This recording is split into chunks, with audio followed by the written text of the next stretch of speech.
जो अगला चैप्टर है वो है एक्स्ट्रा क्रोमोसोमल इनहेरिटेंस का। इसको कई नामों से पुकारते हैं। इनहेरिटेंस, मेटाबॉलिज्म, म्यूटेशंस, चाहे वो स्ट्रक्चरल हो चाहे वो न्यूमेरिकल हो, ये सारे की सारी जो है कंट्रोल होती है उन जीन्स द्वारा जो कि न्यूक्लियर क्रोमोसोम्स में प्रेजेंट है। तो ये सारे की सारे control by jeans of nuclear chromosomes. लेकिन साइंटिफिक एविडेंसेस हैं खूब सारे, जिसमें मेजॉरिटी जो है ये न्यूक्लियर क्रोमोसोम के जीन्स द्वारा ही कंट्रोल होती है। लेकिन कुछ ट्रेड्स ऐसे हैं डिफरेंट ऑर्गेनिजम्स में जो कि न्यूक्लियर क्रोमोसोम्स के जीन्स द्वारा कंट्रोल नहीं होते, बल्कि ऐसे फैक्टर्स द्वारा कंट्रोल होते हैं जो कि नॉन न्यूक्लियर हैं, और वो फैक्टर जो हैं वो साइटोप्लाज्म में अकर करते हैं। तो उन साइंटिफिक बेसिस के रिजल्ट्स पर हम ये कह सकते हैं कि मेजॉरिटी जो है इनहेरिटेंस की, मेटाबॉलिज्म की, म्यूटेशंस की, वो क्रोमोसोम्स जो न्यूक्लियस में अकर करते हैं उन द्वारा ही होती हैं, उन जीन्स द्वारा ही होती है। लेकिन कुछ फैक्टर, कुछ ट्रेड्स ऐसे हैं ऑर्गेनिजम्स में जो कि इन जीन्स द्वारा कंट्रोल नहीं होते, बल्कि वो फैक्टर जो हैं, डीएनए जो है वो साइटोप्लाज्म में अकर करता है। न्यूक्लियस के बाहर जो क्रोमोसोम्स हैं या डीएनए है उनमें अकर करता है। उससे माइटोकॉन्ड्रिया का डीएनए और क्रोमोसोम्स आ सकते हैं, क्लोरोप्लास्ट का डीएनए और क्रोमोसोम जीन्स आ सकते हैं। वैसे सिम्बायोटिक बैक्टीरिया, एंडो सिम्बायोट्स जो हैं उनके आ सकते हैं, और उन द्वारा वो ट्रेड्स जो हैं कंट्रोल होते हैं। इसलिए ऐसी इनहेरिटेंस को, जो कि ऐसी जीन्स जो न्यूक्लियर क्रोमोसोम्स के अलावा हैं, और मोस्टली वो क्रोमोसोम जो है या डीएनए जो है, जो जीन्स हैं वो साइटोप्लाज्म में होते हैं, उसको कहते हैं साइटोप्लाज्मिक इनहेरिटेंस। न्यूक्लियस के बाहर है नॉन न्यूक्लियर इनहेरिटेंस, बाहर है extra chromosomal inheritance. Extra chromosomal inheritance, और क्योंकि जो एग है उसका साइटोप्लाज्म जो है वही कंट्रीब्यूट होता है मैक्सिमम। स्पर्म या मेल गैमीट का जो साइटोप्लाज्म है वो नेग्लिजिबल है या नहीं होता, सिर्फ डीएनए या क्रोमोसोम्स ही कंट्रीब्यूट होते हैं जाइगोट में, जब जाइगोट फॉर्मेशन होती है। तो इसलिए क्योंकि वो साइटोप्लाज्म कंट्रीब्यूट होता है मदर द्वारा, इसलिए उसको मैटरनल इनहेरिटेंस या यूनिपेरेंटल, सिंगल पेरेंट द्वारा यूनिपेरेंटल इनहेरिटेंस कहते हैं। तो कई नाम हो गए इसके। अब इसके एविडेंसेस क्या हैं जिसके बेस पे हम कह सकते हैं कि ये नॉन क्रोमोसोमल या एक्स्ट्रा क्रोमोसोमल या साइटोप्लाज्मिक मैटरनल इनहेरिटेंस जो है इन चीजों की होती है। अब इससे पहले कि हम एविडेंसेस डिस्कस करें जो कि बताते हैं कि साइटोप्लाज्मिक इनहेरिटेंस जो है वो इन ट्रेट्स की होती है, तो इसमें एक चीज बार बार यूज करूंगा मैं, वो है रेसिप्रोकल क्रॉसेस की। रेसिप्रोकल क्रॉस की बात करूंगा मैं। रेसिप्रोकल का मतलब है एक दूसरे से उल्टा, ए और बी के बीच में, तो उसका रेसिप्रोकल जो होगा वो बी और ए के बीच में होगा। जैसे कोई क्रॉस ए और बी के बीच में है तो वो क्रॉस जो है वो बी और ए के बीच में जब होगा उसको हम कहते हैं रेसिप्रोकल क्रॉस। अब जब हमने इनहेरिटेंस, मेंडेलियन इनहेरिटेंस की बात की, तो रेसिप्रोकल क्रॉस उसमें रेड और व्हाइट का जब किया, ये मेल और ये फीमेल गैमीट जो है वो पेयर जो है वो ये मेल है और ये फीमेल है। कैपिटल आर और डोमिनेंट जीन जो है वो रेडनेस वाला, तो जो इसके गैमीट्स बनेंगे, मेल गैमीट में आर आर और फीमेल गैमीट में ये गैमीट्स बनेंगे। अब जब F1 जनरेशन हुई बनी, तो इसमें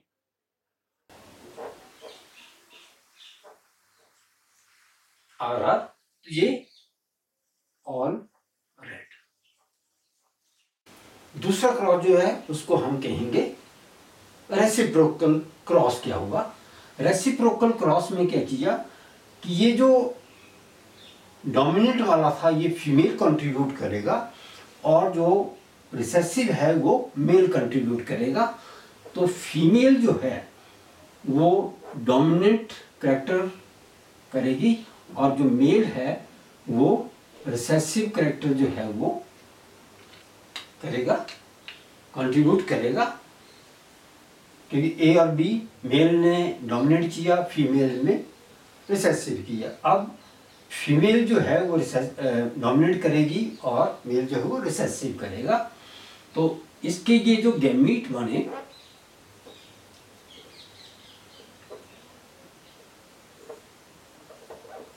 तो जब फर्टिलाइजेशन हुई तो ये आर आर, ये आर आर और ये F1 जनरेशन हो गई। रिजल्ट क्या आया? ये सारे के सारे रेड होंगे। तो ये जो फैक्टर जो है, जीन जो है, ये क्रोमोसोम्स, न्यूक्लियर क्रोमोसोम्स ने कंट्रीब्यूट किए। और जब न्यूक्लियर क्रोमोसोम्स जो हैं उन्होंने ये रेडनेस और वाइटनेस वाला कंट्रीब्यूट किया, तो उस केस में रेसिप्रोकल क्रॉसेस जो थे उनका जो नेट रिजल्ट आया वो एक जैसा ही था। रेड गैमीट जो बनेंगे, रेड वाले, वाइट वाले ये फीमेल ने कंट्रीब्यूट किए, रेड वाला मेल ने किया। F1 जनरेशन में सारे के सारे रेड हो गए। रेसिप्रोकल में क्या हुआ? फीमेल में डोमिनेंट आया, कैरेक्टर आया, मेल में रिसेसिव आया और उससे फिर F1 जनरेशन में फिर रिजल्ट जो है इसका और इसका F1 जनरेशन जो है वो आइडेंटिकल आया। ये क्रोमोसोमल है जो कि न्यूक्लियर क्रोमोसोम्स है। अब जब हम साइटोप्लाज्मिक फैक्टर्स की बात करेंगे, साइटोप्लाज्मिक इनहेरिटेंस की बात करेंगे, तो ये रेसिप्रोकल क्रॉसेस जो हैं उनका रिजल्ट जो है वो अलग होगा, डिफरेंट होगा। तो जो न्यूक्लियर क्रोमोसोम्स की जो कंट्रीब्यूशन है उसमें रिजल्ट जो हैं वो आइडेंटिकल होंगे और साइटोप्लाज्मिक में वो अलग होंगे। इसलिए साइटोप्लाज्मिक इनहेरिटेंस में फीमेल के साइटोप्लाज्म का ज़्यादा रोल है, इसलिए उसको यूनिपेरेंटल या मैटरनल इनहेरिटेंस कहते हैं।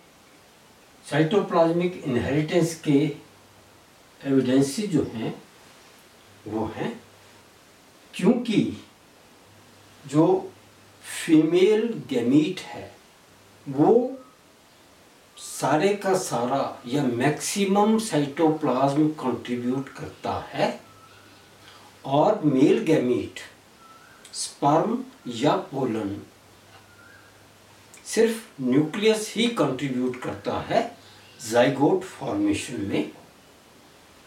इसलिए जो रेसिप्रोकल क्रॉसेस का जो रिजल्ट आता है, डिफरेंट रिजल्ट आता है, वो सुजेस्ट करता है कि ये इनहेरिटेंस जो है वो एक्स्ट्रा क्रोमोसोमल है या साइटोप्लाज्मिक इनहेरिटेंस है।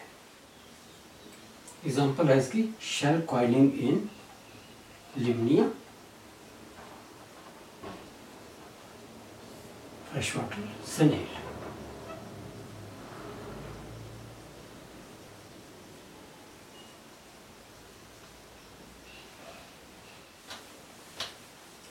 कि जो रेसिप्रोकल क्रॉसेस का जो रिजल्ट्स हैं,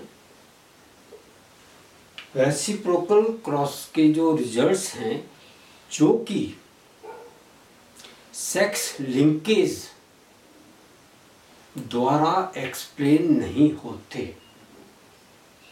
वो डेफिनेटली साइटोप्लाज्मिक इनहेरिटेंस को सुजेस्ट करते। जो अगला एविडेंस है वो है कि जब भी कोई ट्रेट कैरेक्टर वो डिमॉन्स्ट्रेट करने में फेल हो जाए कि सेग्रीगेशन हुई है, किसी करैक्टर के सेग्रीगेशन हुई है और जो रिजल्टेंट रेशियो जो है अगर चेंज हो जाए, इसका मतलब साइटोप्लाज्मिक इनहेरिटेंस हुई है।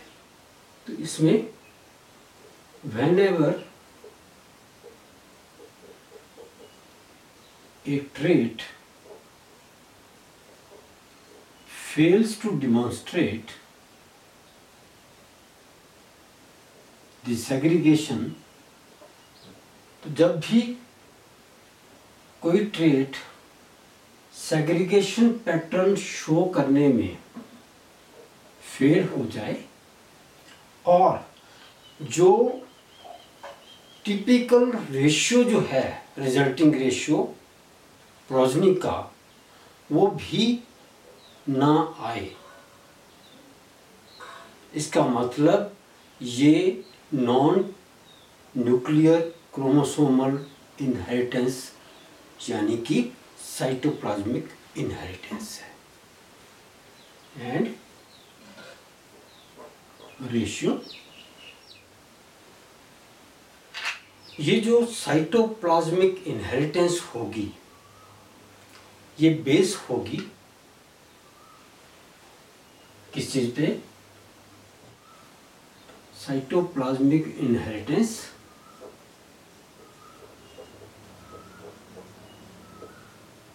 बेस्ड ऑन, एक तो ऐसे डीएनए कंटेनिंग एलिमेंट्स या ऑर्गेनेलिस जो कि साइटोप्लाज्म में प्रेजेंट हैं, जिनका इंडिपेंडेंट डीएनए है, सेल्फ रेप्लिकेटिंग मशीन है और उस डीएनए का न्यूक्लियोटाइड सीक्वेंस जो है वो न्यूक्लियर डीएनए के सीक्वेंस से डिफरेंट है। तो एक तो जो ऑर्गेनेली हैं, जो एलिमेंट्स हैं, वो साइटोप्लाज्म में लोकेटेड होने चाहिए।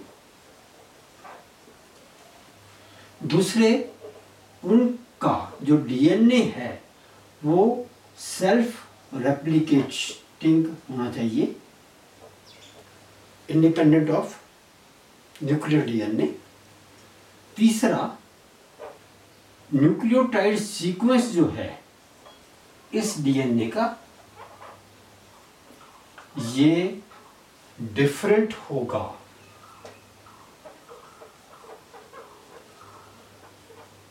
देन किसे, न्यूक्लियर डीएनए से। जो डीएनए हमारे न्यूक्लियस में प्रेजेंट है उससे, उसका जो न्यूक्लियोटाइड का जो सीक्वेंस है वो अलग है। और ये जो न्यूक्लियोटाइड सीक्वेंस है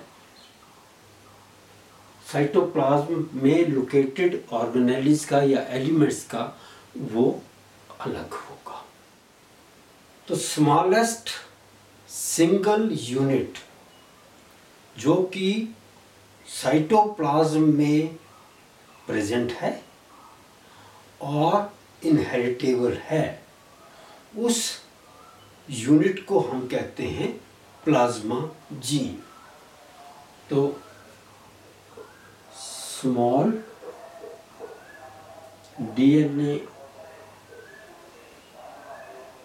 जो है, जो कि साइटोप्लाज्म में लोकेटेड है और इनहेरिटेबल है,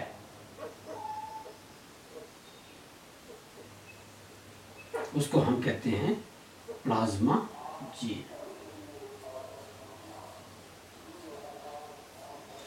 तो small inheritable DNA part is called plasma gene, और सारे प्लाज्मा जीन जो हैं वो मिलके एक प्लाज्मोन बनाएंगे।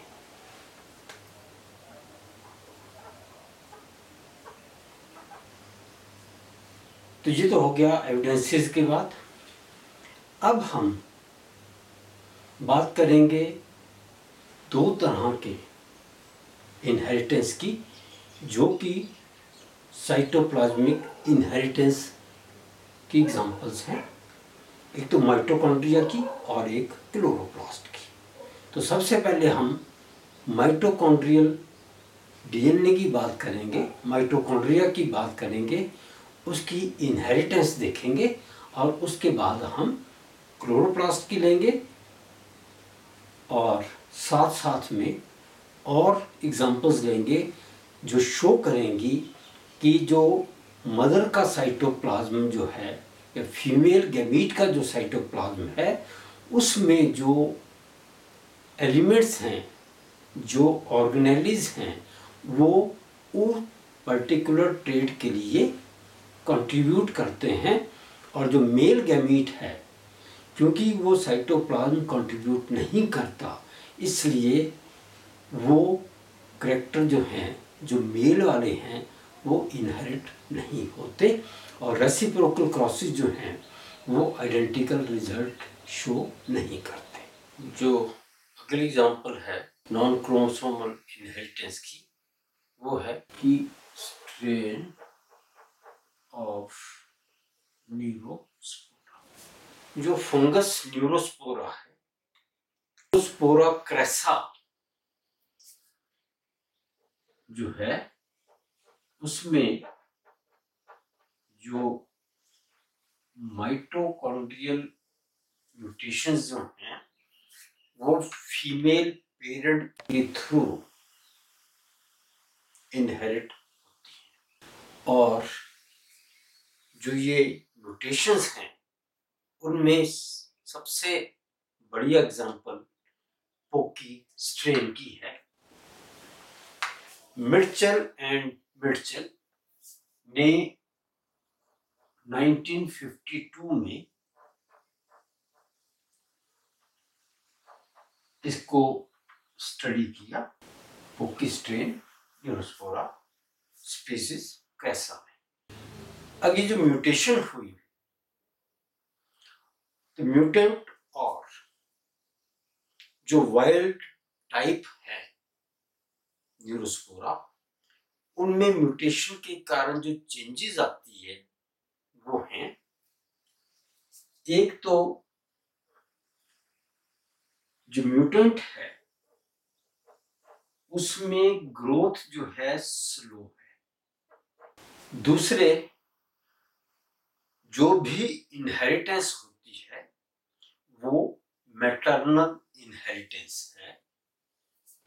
और तीसरा जो डिफरेंस है म्यूटेंट और वाइल्ड टाइप में, वो है कि जो 3 साइटोक्रोम्स हैं, साइटोक्रोम ए, बी और सी, उसमें जो न्यूरोस्पोरा क्रेसा है उसमें साइटोक्रोम ए और बी एब्सेंट होते हैं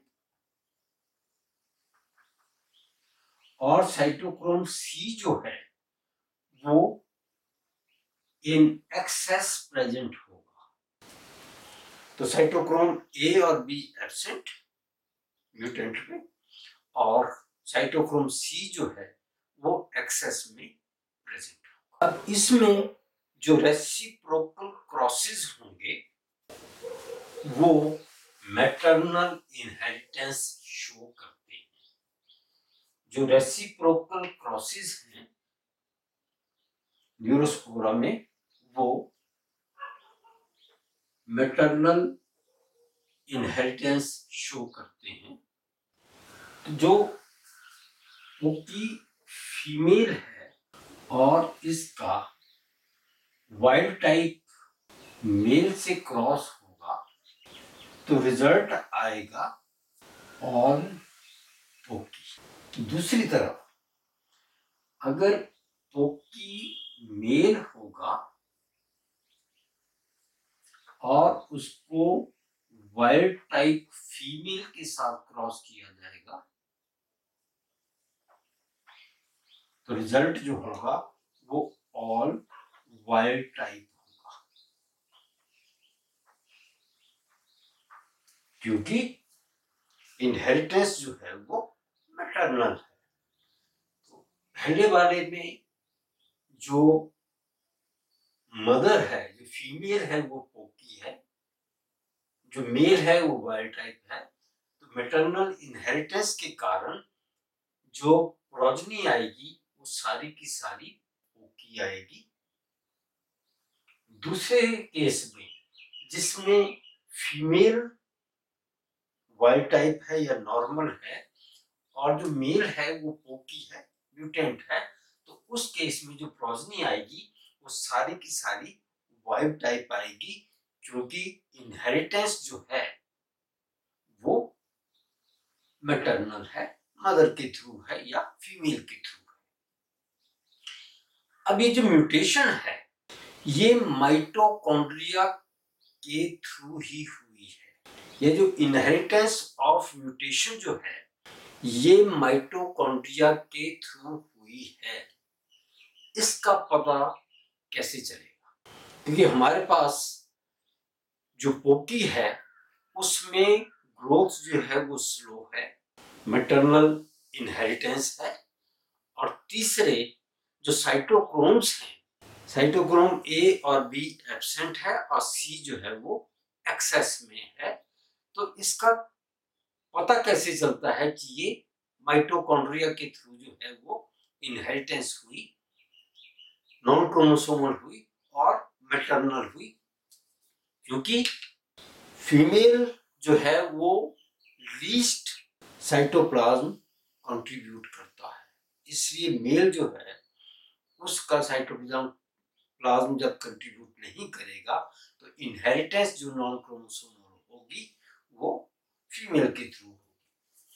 अब इनमें फर्क क्या है? ये जो 3 कैरेक्टर जो थे, कैरेक्टर क्या थे कि ग्रोथ जो थी वो पोकी की स्लो है। अब ग्रोथ स्लो है तो इसका मतलब है कि कोई भी चीज ग्रो जब करेगी तो उसकी ग्रोथ के लिए एनर्जी एटीपी की फॉर्म में चाहिए, और क्योंकि माइटोकॉन्ड्रिया जो हैं उन के थ्रू एटीपी जनरेट होती है। एटीपी जो फॉर्म होती है वो माइटोकॉन्ड्रिया में होती है, और जब एटीपी कम बन रही है इसलिए न्यूरोस्पोरा क्रासा की जो ग्रोथ है वो स्लो है। तो ग्रोथ स्लो होने का मतलब ये है कि एटीपी जो है वो कम बन रही है, इसलिए ग्रोथ जो है वो कम है, और ये एटीपी जो है वो माइटोकॉन्ड्रिया में बनती है।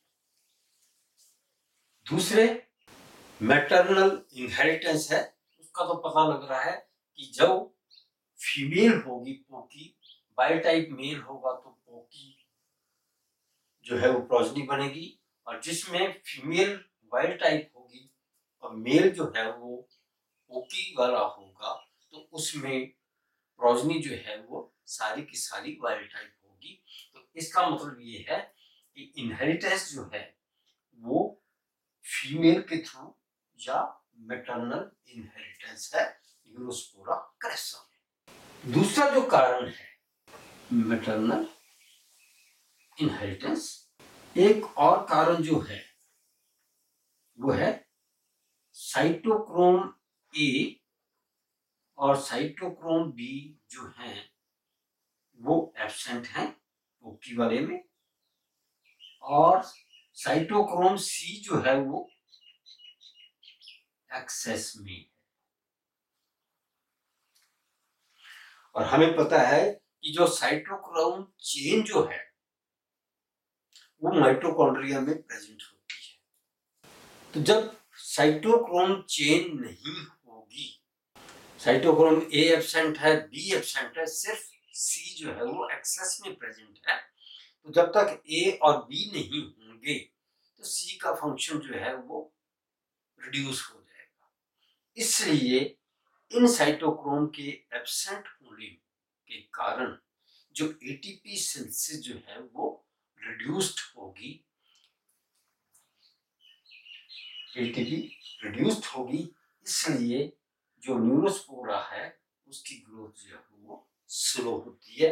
तो इन तीन चीजों से पता लगता है कि ये जो मैटरनल इनहेरिटेंस जो पोकी स्ट्रेन वाली म्यूटेशन जो हुई वो जो है वो माइटोकॉन्ड्रिया की थ्रू होती है।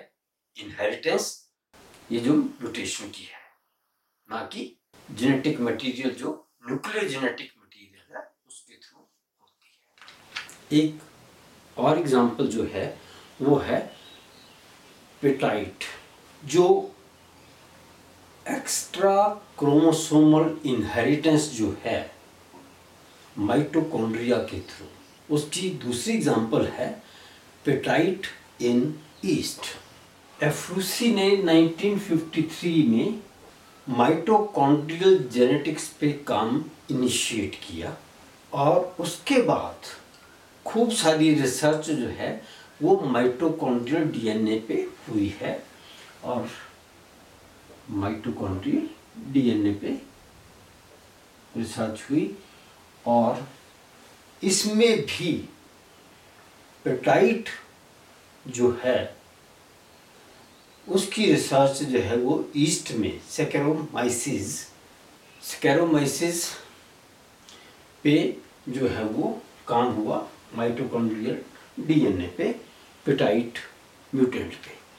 अब ये जो स्कैरोमाइसिस सेरेवाइसी है, एस्कोमाइस्टीज हैं, ये सिंगल सेल्ड है, और इसमें डिप्लॉयड और हैप्लॉयड जनरेशन की अल्टरनेशन होती है। डिप्लॉयड और हैप्लॉयड की अल्टरनेशन ऑफ जनरेशन होती है, तो जो डिप्लॉयड है वो एसेक्सुअल रिप्रोडक्शन द्वारा डेवलप होते हैं, रिप्रोड्यूस करते हैं एस्कोस्पोर्स के थ्रू, और हैप्लॉइड जो हैं वो आइसोगैमीट्स के थ्रू रिप्रोड्यूस होते हैं। तो अल्टरनेशन ऑफ जनरेशन जो हैप्लॉइड वाली स्टेज है वो एस्कोस्पोर्स के थ्रू एसेक्सुअल रिप्रोडक्शन होगी, और आइसोगैमीट्स के थ्रू जो है वो हैप्लॉइड वाली होगी। तो ये जनरेशन्स एक दूसरे से अल्टरनेट करेंगे। अब ये जो पेटाइट है, ये अगर ये फेल कर जाते हैं reproduce, fail to grow in medium containing non fermentable carbon sources.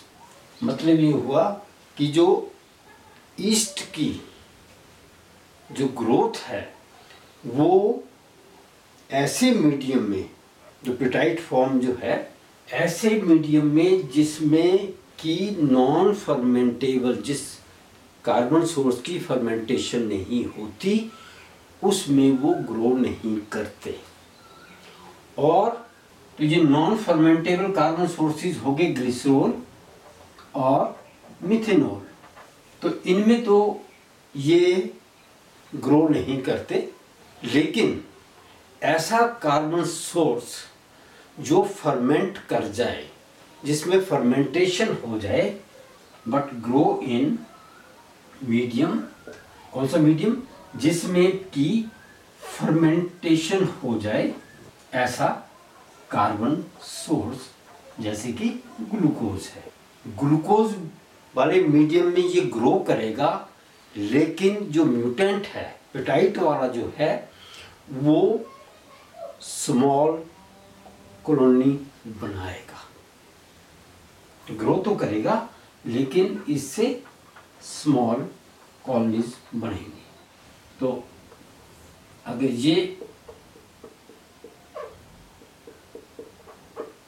Normal है तो जो पेटाइट वाला होगा ये नॉर्मल वाला है, और ये पेटाइट वाला जो है वो स्मॉल कॉलोनी जो है वो बनाएगा। अब ये स्मॉल कॉलोनीज बनती क्यों हैं? ऐसा पाया गया है कि जो यूटिलाइजेशन जो है कार्बन सोर्स की वो रिड्यूस हो जाती है, और कार्बन सोर्स की फर्मेंटेशन वाली जो यूटिलाइजेशन अगर कम हो जाए, इसका मतलब ये हुआ कि माइटोकॉन्ड्रिया में कहीं ना कहीं डिफेक्ट है, या तो उसका नंबर कम है, या साइटोक्रोम जो है वो कम हो गए हैं या एब्सेंट हैं, या कुछ ऐसे एंजाइम्स जो रेस्पिरेशन में हेल्प करते हैं, रेस्पिरेटरी एंजाइम जो हैं माइटोकॉन्ड्रिया में वो डिफेक्टिव हैं, या उनकी फंक्शनिंग जो है वो स्लो हो गई है। ये जो फर्मेंटेशन वाले कार्बन सोर्स को स्टडी किया गया एरोबिक एनवायरनमेंट में,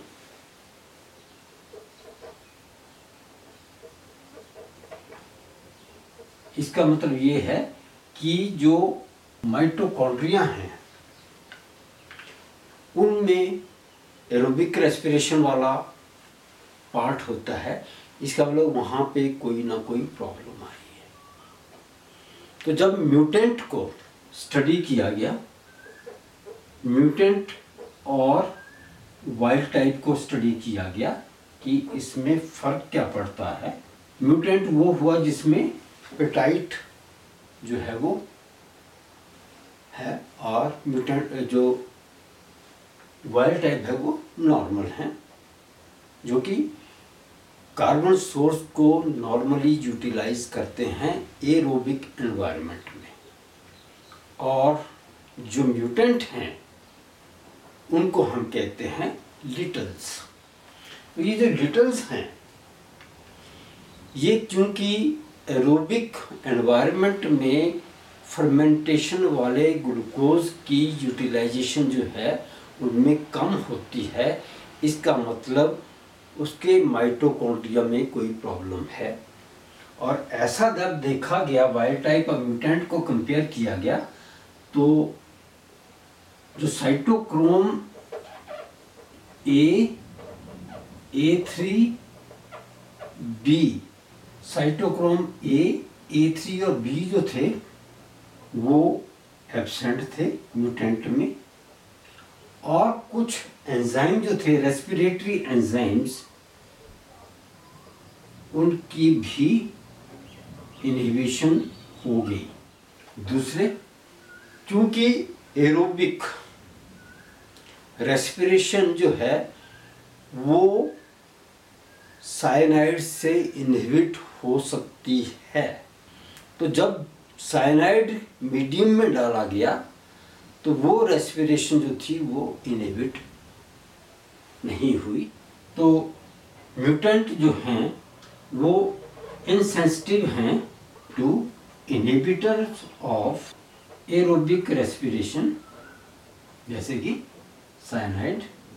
तीसरा जो है म्यूटेंट में वो है इनकम्प्लीट डेवलपमेंट ऑफ माइटोकॉन्ड्रिया।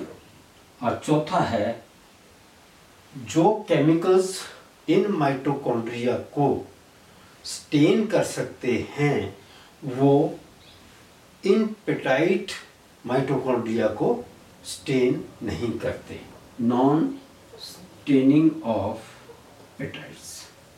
तो जो म्यूटेंट हैं, लिटल्स हैं, उनमें क्योंकि साइटोक्रोम A3B एब्सेंट हैं, कुछ रेस्पिरेटरी एंजाइम्स भी कम हैं, एरोबिक रेस्पिरेशन के इनहिबिटर के लिए इंसेंसिटिविटी है, माइटोकॉन्ड्रिया जो है उनकी ग्रोथ जो है वो कम है, और इनकी स्टेनिंग भी नहीं होती।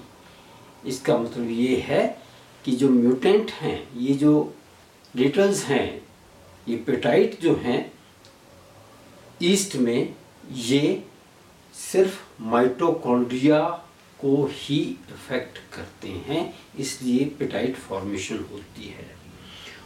और जो वाइल्ड टाइप है उसमें ये सब कुछ होगा, इसलिए वो नॉर्मल बिहेव करते हैं, और वाइल्ड टाइप को हम कहते हैं ग्रांडे।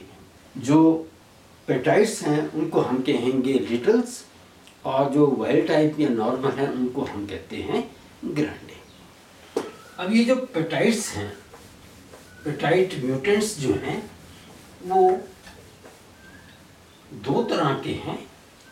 ये दो तरह के हैं, एक तो है सेग्रीगेशनल, ऐसे म्यूटेंट्स जो सेग्रीगेट हो सकते हैं और वो मेंडेलियन इनहेरिटेंस फॉलो करते हैं।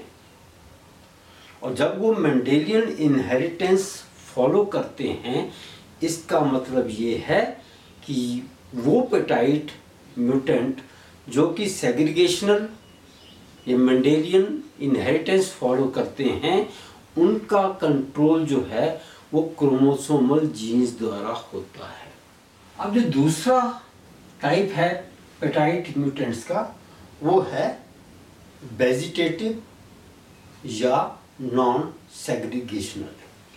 और क्योंकि ये नॉन सेग्रीगेशनल हैं तो ये मेंडेलियन इनहेरिटेंस को फॉलो नहीं करेंगे।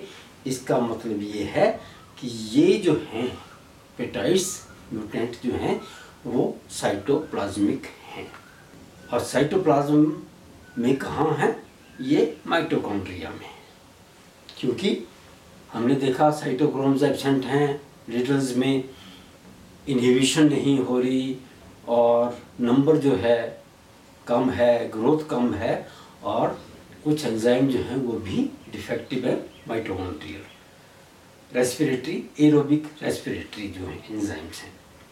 तो ये वेजिटेटिव और नॉन सेग्रीगेशनल जो हैं, इसका हम लोग साइटोप्लाज्म, एक फैक्टर जो साइटोप्लाज्म में प्रेजेंट हैं, ऐसे पेटाइट म्यूटेंट्स में उसको हम कहते हैं रो। तो रो फैक्टर जो है ये प्रेजेंट है साइटोप्लाज्म में और इसको हम रो प्लस से डिनोट करते हैं। इस साइटोप्लाज्मिक फैक्टर जो है वो प्रेजेंट है, उसके कारण ये पेटाइट जो है वो बनते हैं। कुछ केसेस में ऐसा है कि ये फैक्टर जो है, रो फैक्टर जो है ये प्रेजेंट नहीं होता। तो जब ये फैक्टर एब्सेंट होगा साइटोप्लाज्म में, उसको हम कहेंगे रो 0। और अगर ये प्रेजेंट है और ये सप्रेसिव है, तो प्रेजेंट है तो वो रो प्लस, एब्सेंट है तो रो 0, और अगर वो फैक्टर सप्रेसिव है तो उसको हम रो नेगेटिव से डिनोट करेंगे। तो हमारे पास रो पॉजिटिव, रो नेगेटिव और 0। अब 0 वाले को हम कहेंगे न्यूट्रल। जहां पर न्यूट्रल है वहां से साइटोप्लाज्मिक इनहेरिटेंस नहीं होगी, क्योंकि जो फैक्टर प्रेजेंट ही नहीं है उसकी इनहेरिटेंस कैसे होगी। तो जो न्यूट्रल जो है उसकी इनहेरिटेंस जो है वो नहीं होगी। तो ये सप्रेसिवनेस जो है ये इनहेरिट होगी, और ये जब इनहेरिट होगी तो इसकी इनहेरिटेंस जो है वो 1 से लेके 99% तक होगी। सप्रेसिव जो है पेटाइट्स जो हैं उनकी इनहेरिटेंस जो है वो 1 to 99% होगी, और न्यूट्रल की इनहेरिटेंस जो है वो नहीं होगी। अब हम कैसे कह सकते हैं कि ये माइटोकॉन्ड्रियल डीएनए के कारण ही हुआ या माइटोकॉन्ड्रिया के कारण ही हुआ। एक तो हमने ऊपर उसके कैरेक्टरिस्टिक्स देखे थे, जिसमें देखा था कि इसमें माइटोकॉन्ड्रिया में एरोबिक रेस्पिरेशन में चेंज आती है। जेनेटिक बेसिस जो है साइटोप्लाज्मिक पेटाइट है, तो जो पेटाइट करैक्टर है उसका जेनेटिक बेसिस जो है वो है साइटोप्लाज्मिक रो फैक्टर। दो बड़े क्लियर जो साइंटिफिक एविडेंसेस हैं कि जो रो फैक्टर है ये माइटोकॉन्ड्रियल डीएनए के साथ जुड़ा हुआ है, वो हैं एक तो एथिडियम ब्रोमाइड के साथ ट्रीटमेंट है। जो एथिडियम ब्रोमाइड है इसकी एफिशिएंसी 100% है पेटाइट फॉर्मेशन में। 100% एफिशिएंसी है पेटाइट फॉर्मेशन में। एथिडियम ब्रोमाइड जो है वो म्यूटेशन इंड्यूस करेगा और इसकी 100% एफिशिएंसी है पेटाइट फॉर्म करने में। दूसरे लॉन्ग टर्म ट्रीटमेंट जो है ईस्ट की एथिडियम ब्रोमाइड के साथ, उससे माइटोकॉन्ड्रिया जो है वो डीजनरेट कर जाते हैं। तो एक तो ये 100% एफिशिएंसी के साथ म्यूटेशन इंड्यूस करता है, और दूसरे माइटोकॉन्ड्रिया जो हैं वो लॉन्ग टर्म एक्सपोजर जो एथिडियम ब्रोमाइड का है उससे वो डीजनरेट कर जाते हैं। एक तो एविडेंस ये हो गया। तो सप्रेसिव पेटाइट्स जो हैं, सप्रेसिव पेटाइट्स रो नेगेटिव, सप्रेसिव पेटाइट्स जो हैं वो माइटोकॉन्ड्रियल डीएनए के साथ एसोसिएटेड हैं। तो ये सप्रेसिव पेटाइट्स जो हैं इनमें माइटोकॉन्ड्रियल डीएनए होता है, empty DNA, empty for mitochondria. और इस माइटोकॉन्ड्रियल डीएनए की जो बेस, जो इस माइटोकॉन्ड्रियल डीएनए को बनाते हैं वो अल्टर्ड हैं। तो ये माइटोकॉन्ड्रियल डीएनए, इसके बेसिस जो हैं वो अल्टर्ड होंगे compare to wild type mitochondrial DNA. तो जो नॉर्मल या वाइल्ड टाइप माइटोकॉन्ड्रियल डीएनए है, उससे ये माइटोकॉन्ड्रियल डीएनए जो कि सप्रेसिव पेप्टाइड्स में होता है, उसकी जो बेस कंपोजिशन है, कॉन्स्टिट्यूशन जो है, जिन बेसिस से ये पेप्टाइड वाला डीएनए बनता है, माइटोकॉन्ड्रियल डीएनए, वो अल्टर हो जाता है, चेंज हो जाता है कंपेयर टू नॉर्मल या वाइल्ड टाइप माइटोकॉन्ड्रियल डीएनए।